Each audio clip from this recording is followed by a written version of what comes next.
Magandang buhay sa lahat. Liza Soberano, spark, and shine, as always. Liza new update, sa kanyang personal account. At ito, ang kanyang caption. I'm dreaming, of a white Christmas. At nakasama nga, sa kanyang post, ang kanyang pet, na si Yuna.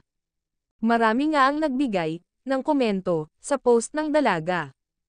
Ayon sa kanila, have a blessed, Merry Christmas Hopi, and Ken. Hoping, that you will spend Christmas, with Kenito. We are dreaming, that you and Ken, are together this Christmas. White Christmas, in the Philippines. Merry Christmas to you, and Enrique.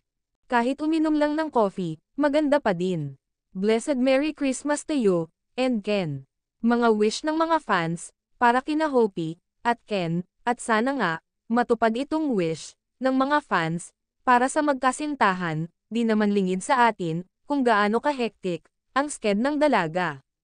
Pero kung ano man ang plan, ni na Hopi at Ken, ay tiyak na napag-usapan, na nilang dalawa yan, at may unawaan, na sila pareho.